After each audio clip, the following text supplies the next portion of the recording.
stop making a meal plan.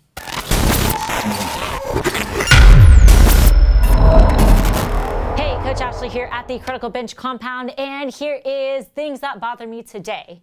All right, well, there are many things that bother me, if we're being quite honest. And as we like to joke, that I'm very passionate about many, many, many things. And when I say stop making a meal plan, I don't mean you stop making a meal plan. I mean, stop paying somebody to make you a meal plan. So here's the deal.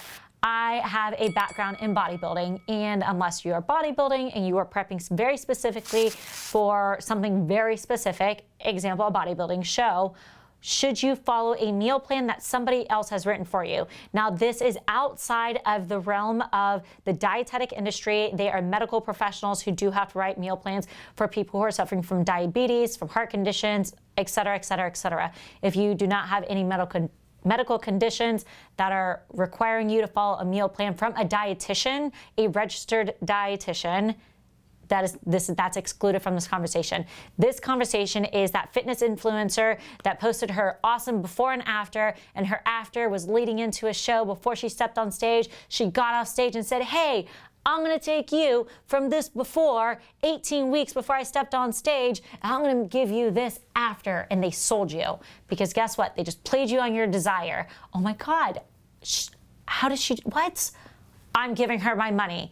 And I guarantee you one of you guys have fell for this. If not, half of you who are watching this has fallen for this. And it drives me crazy because here's the first thing is what is their education behind the ability to write a meal plan for you? Do they understand microbiology on the human body level about how fats affect your hormones, carbohydrates, and proteins in the body, and how deficient nutrients will create deficiency symptoms in vitamins and minerals, or they do not? That's going into dietetics. And again, if it sounds like I know what I'm talking about, I have a background in dietetics, okay, as well as nutrition.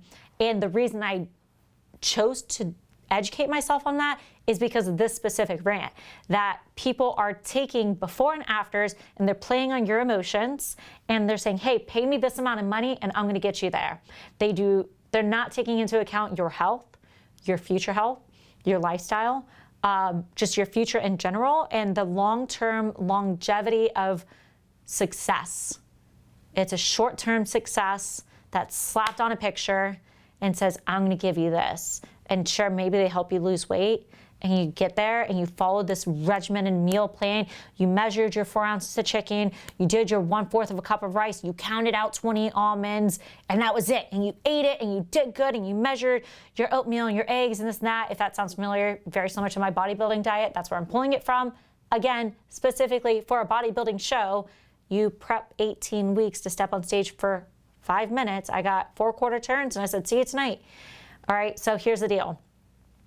That's bodybuilding. That's not real life. And that's the problem with this, is that real life and real people, you and I, we are lifestyle.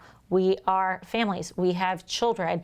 And I know that there is a very small population of people who like to eat this way.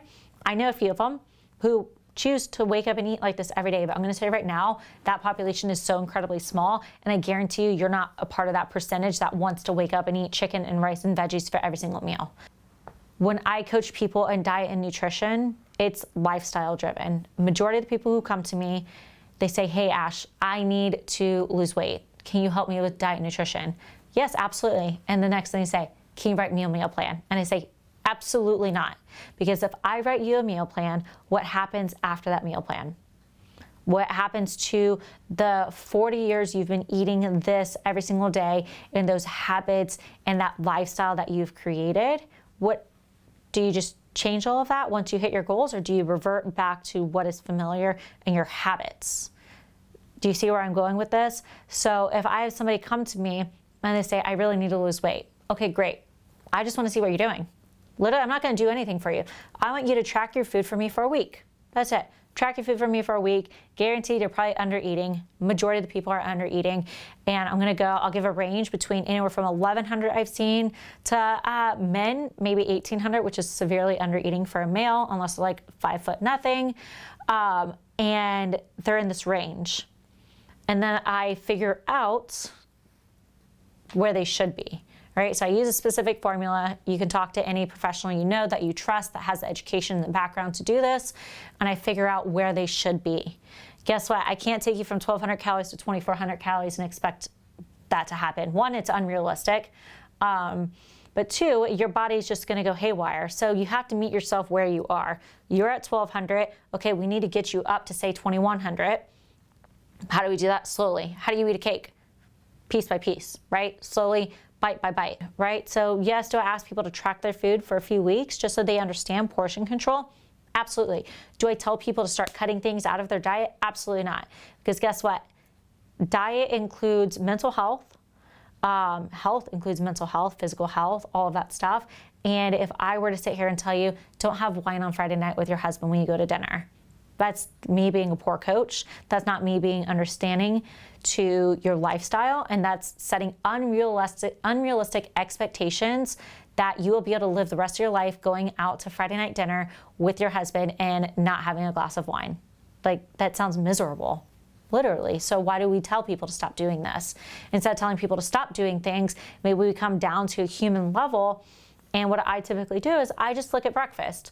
Okay, let's start at breakfast. You don't eat breakfast every day? Let's start there. Oh, you do eat breakfast every day from Starbucks with your venti, mocha, latte, macchiato, I don't know, full of 86 grams of sugar. Let's look at that.